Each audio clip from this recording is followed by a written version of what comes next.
This week, a prospect looked at me straight in the eye and said, I cannot afford you. A few weeks ago, this statement would have wrecked my whole day. I would have figured a way to chase a yes, shrunk my price. I would have spent a whole day reflecting on what did I do wrong? What could I have said differently? What part of me created this in my reality? I would have been in an over analysis paralysis mode. But this time, I barely flinched. By the end of this video, you will know exactly why. Because the very shift that I experienced is exactly the one you may need in order to ensure that your big goal actually lands.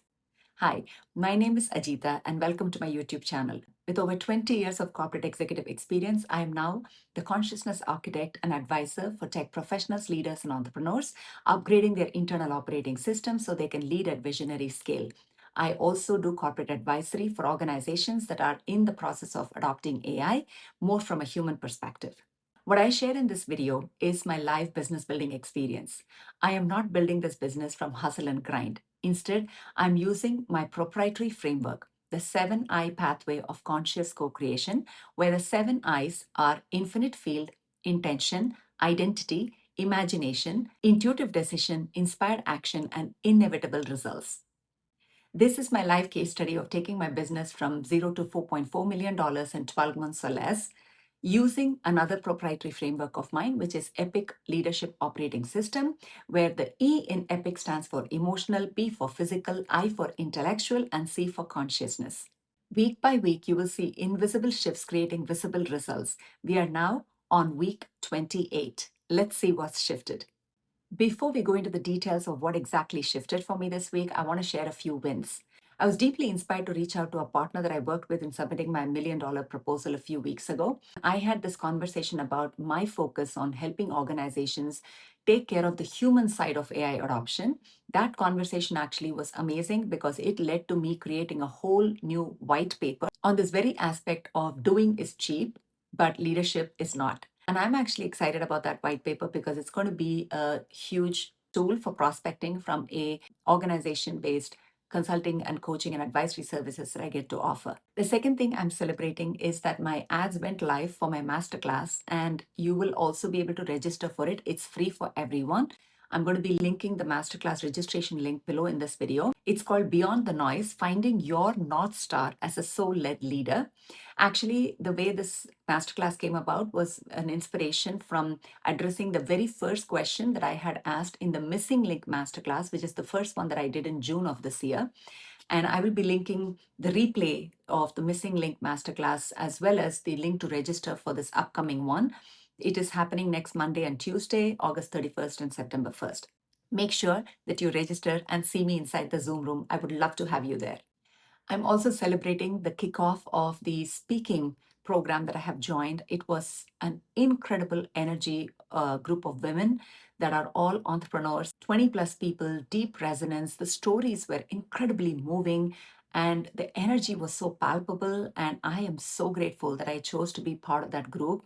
It was interesting to see that almost every person in that cohort that became part of that group this time for the next 10 weeks that we are traversing together, every single one of them happened to be highly sensitive, empathic people. So looks like the sensitives are ready for the world and to be seen by the world and to be heard by the world. So I'm excited about that as well. The other win this week is continuing to plan and orchestrate everything for my milestone birthday that is coming up next month.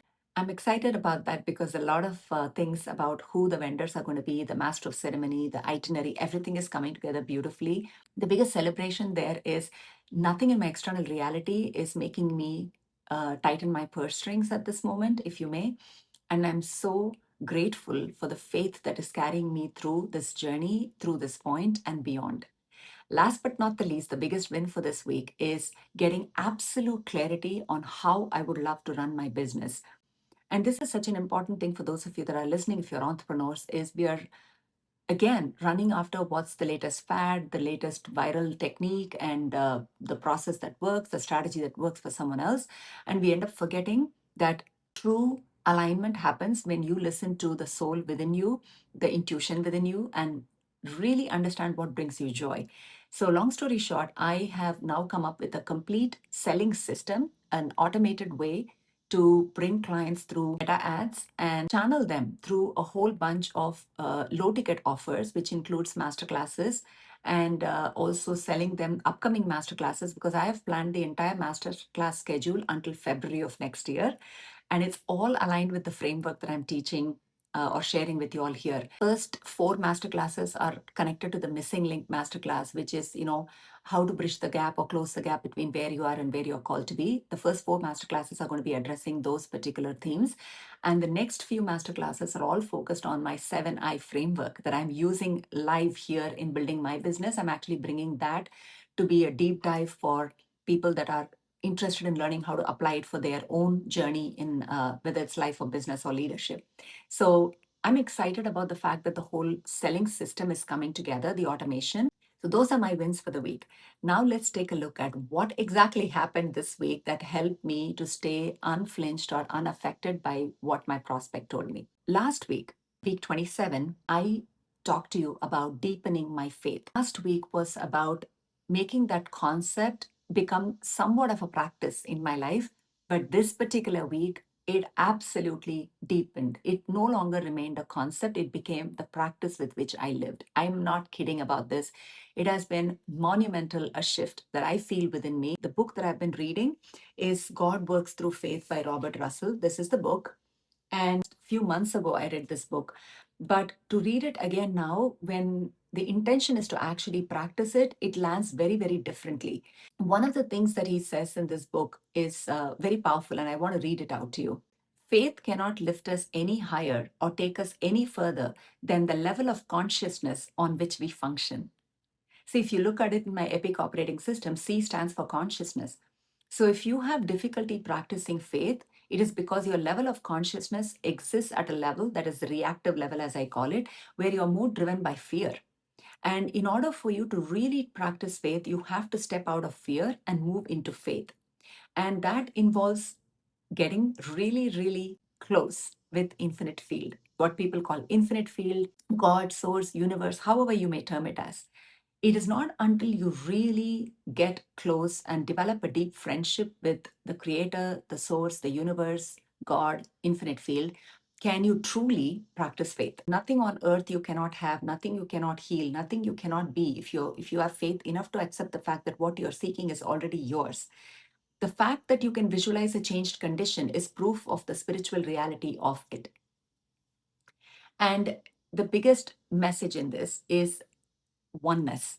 When you remember the oneness that you have with infinite field, God, source, universe, then all things are yours because you're not separate from everything else. You're not separate from your dream. You're not separate from your wishes and desires because you are one with it. You do not have to acquire anything, buy anything, or create anything. You only have to accept your oneness with source, infinite field through faith. This was such a powerful embodiment for me this week. You could be detached from a place of apathy, which is I don't care, and losing interest and being resentful that they didn't come through, or you can be detached from the outcome itself. Say, I already know everything is mine, so there's nothing for me to run after, seek after, chase after, right? They're two different energies. And so this week, the reason I didn't spiral down with the conversation I was having with my prospect when they looked at me in the eye and said, oh, I can afford you, is because I knew that the deep down that the right person will say yes, no matter what the price is, no matter what the situation is, because I believe in my heart that I am ready to attract people at that level, that are ready for this kind of work, that are willing to invest the time and energy to experience the transformation. Faith cannot grow when you are gripping, when you're holding tight, when you're too attached. Faith is not going to grow because faith asks for you by default to let go. Faith asks of you to let go of fear. Faith asks of you to let go of attachment. It asks for you to let go of judgment. It asks for you to let go of resistance. So, non attachment, non judgment, non resistance. These are the three things that I've been practicing very, very deeply over the last few weeks. And so, when truly the energy of faith came in, as visualizing it in my heart as a beautiful white light substance, and when it truly came in to being in my essence, and I was able to feel into it, I just knew without a doubt that if this person is meant to work with me, they will they will make it work. They will figure a way to make it work, and I will facilitate the process of that decision making for them without attachment, because it's not about me, it's about them. It's about them choosing to invest that kind of time and money in themselves. So there are 5 moments this week where I was practicing detachment to outcome. The first one was with my prospect who said they cannot afford me. I was completely detached, although a part of me was judging myself to say, how could you agree to that? How could you let that person walk away with that statement? But I realized that what is meant for me can never miss me. What is meant for me will absolutely find me at the right time, for the right reasons, at the right place. So I completely let it go. I did give them some solutions because they were going to meet with their HR person to see if their company will sponsor working with me. So I'm completely detached from that process right now with trust that if it were to happen, it's going to happen. The second moment where the surrender happened was in meditation. And what I didn't expect is that the awareness of how much I've been carrying on my own over the last few years, in fact, decades, the fears, the doubts, the breakdown, the pressure, so many things, and the losses and the effect of that, that at the end of that meditation, where I had an emotional breakdown, I completely realized that it's time to surrender. Because this belief in my intellectual operating system that I need to be the one carrying all the weight. I need to figure my way. I need to. There's so much of I in that dynamic that I said, no, it's no longer serving me to be in this intellectual operating system model where I am the weight bearer, I am the solution provider, and so on. I'm going to completely surrender. I told myself, I'm not going to carry this myself anymore. It has been too much. It's no longer required of me, and I'm handing it over to the universe. I've done this once before, back in 2021, 22, when my mom was diagnosed with terminal illness. I had just quit my job and I said, I don't know how to support her financially. So I'm going to give it off to you, universe. And I vividly remember doing it. And the next thing, I got a consulting gig right after that. So I just did the same thing. I said, I have carried too much on my own in the last 11 years of this journey, even more. Actually, I said, I've carried too much. I'm surrendering it all to you, and gave it off to the infinite field. And this is where the difference between apathy and surrender is, right? Apathy says, I don't care. And I'm pissed off. So I'm just going to drop everything and walk away. Versus surrender says, I know. I know there's something deeper, bigger that is carrying me through this process. I don't have to know all the answers. And I trust and I have the faith. I'm going to be shown the way and I'll walk the path. That's deep surrender. And that's detachment. The third moment that it happened was in the water. So this week, I absolutely manifested the best thing I could have for my swimming goal. I finished my summer swimming classes and I was in this in between state where I was not sure where to go next. I found a wonderful swimming class close to my home and 5 minutes literally away from where I am, signed up, and I showed up on Sunday.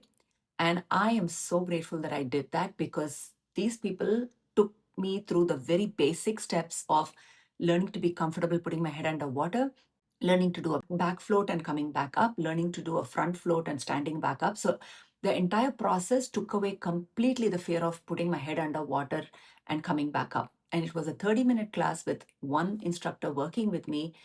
And by the end of it, I was euphoric. I was coming back home. I was breaking down in tears of gratitude and joy. And that's the moment I realized that I simply had to ask, show me the way on how I can overcome this fear. Show me the right people, bring me the right people, show me the way. I will say yes and I will show up. This is such an important lesson. When we are setting the intention to become a version of us, an identity that we are holding, it is imperative for us to surrender and ask to be shown the way.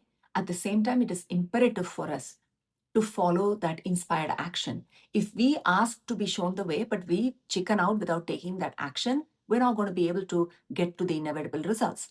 And what takes us from the place of holding the identity and taking that inspired action? It is to know that we have all the resources within us: the time, the money, the energy, the courage, the faith, the surrender, the trust, the certainty. All of it is within us. It's remembering that I have all the resources to make that possible. And that's exactly what happened with the swimming class. When I came back, I was so euphoric and I was so grateful that I was just thanking the infinite field for bringing this beautiful class to me, that I just know now that I am already fully in the embodied version of someone who knows how to swim and can handle water. Now my goal has become audacious. I'm like, I'm going to swim in the sea. That was never part of my journey in this lifetime, honestly. Sea Swimming would have been like maybe next lifetime. But after having experienced this swimming class, and the way they're teaching safety in water and survival in water, I know as long as I stick to this plan and learn from them, I'm good to even jump in the water in a sea. That's the goal now. Now no longer swimming in the swimming pool. It's now jumping into the sea, especially given that I'm going to be moving to a beachfront home within the next 6 months or sooner. I know that the calling is to move to learn to swim in the sea and have fun in the process. So this is super exciting. And that was a huge moment of surrender and trying to control the outcome and seeing the results of my faith come true. It's incredible. The last moment this week was after I came back from the swimming class. I was so euphoric. My son asked me to play Mahjong with him, the game that I've referred to multiple times in different other videos. It's a game that my boys taught me. My younger one asked me to play Mahjong with him, the electronic version of it. I was so euphoric and I was like, okay, let's just go. Guess what? In that game, every single round I won. So my son has been teaching me to go into a mode called Ricci. Now, the mode Ricci is basically that you have to draw all your winning tiles to make the hand a winning hand. Whereas if you don't Ricci, anybody else drops a tile that you need, you can pick it up and that becomes an open hand. Okay, so one is a closed hand, one is an open hand. And of course, closed hand makes more points. So my son has been watching me play this game for a few months and he said, look, mom, I don't see you reaching ever. Means you're always playing an open hand, you're not playing a closed hand. Why don't you try playing closed hand? So he challenged me. So I've been practicing what it is to not grab a tile when somebody drops it and to hold off and play a closed hand. So when I came back from the swimming session and I was so euphoric, I was like, I'm going to do closed hand play this entire time. And I won every single one of them. And here is the lesson I learned from it. When you have a choice, it is so easy to grab something quick to a safe option to build that set that I want and try to win. The alternative is to hold back on the short term win and trust and have the faith that the tile that I need to finish my close hand is going to show up. So even in this game, it was a matter of choice. Am I grabbing what is immediately available, or am I having the faith that the tile that I wish and I desire to make my closed hand become a winning hand, that it's going to show up? Again and again in this game, that I played, I saw that every time I skipped taking a tile that somebody dropped, I got the exact tile that I wanted. And that moment I had this realization that I was actually being taught and I was practicing faith in that game. It was such a eureka moment. I finished playing. My son was so euphoric. He was happy. He was like, Mom, you had closed hand almost every game, and I won with the highest amount of points I've ever had. And so he looks at me and he was so joyful. And I looked at him and I said, you know what? You actually taught me an absolutely important lesson by forcing me or asking me to reach in this game. And I told him, you actually gave me an opportunity to practice faith. So the profoundness of this, I want you to sit with it a little bit, right? Reflect on it. Life gives us opportunity every single moment to practice that which we are intentionally practicing. So many of us today are intentionally or unintentionally practicing fear, faith in fear. We are actually faithful to fear, that we are practicing faithful fear everywhere. But life is giving us an opportunity. It's asking, are you going to choose faith or are you going to choose fear? It's a choice. And every incident, whether you're playing a game, whether you're talking to a friend, whether you're doing laundry, whether you're studying something, every moment is offering opportunity to show up as the version of you that you've always desired to be. The question is, are you paying attention and are you making intentional choices?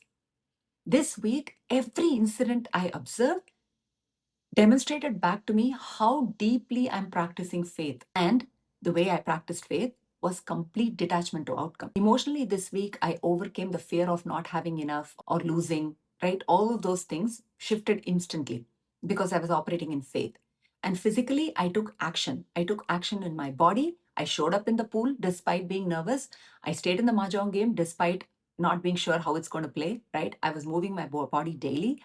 And intellectually, the old belief was I have to hold on to the outcome and grab what comes to me immediately versus who knows what will happen later, right? I changed that belief.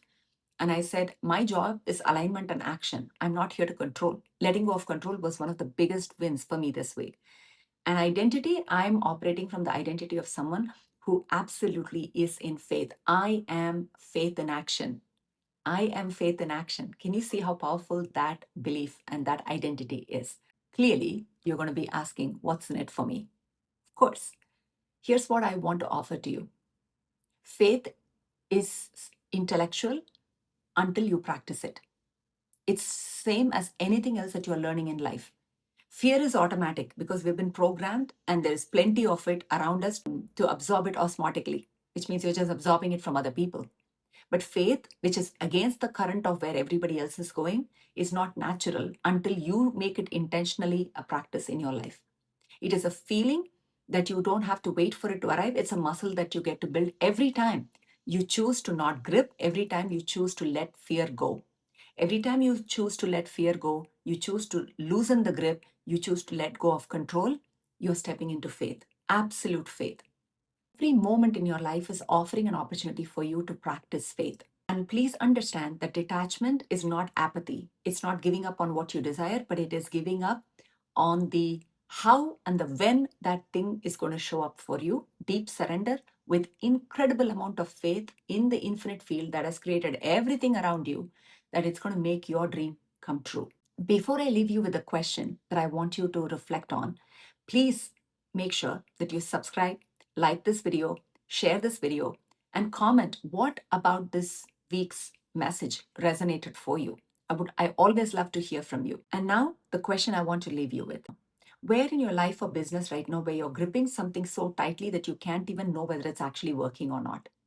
What would it look like to loosen your hand, to open up your hand and receive with absolute faith in your heart that it is yours, remembering that what is yours will always find its way to you, as long as you are not holding on to what is not yours from a place of fear. Where can you practice more faith this week? Reflect on it, let me know in the comments, and I will see you next week.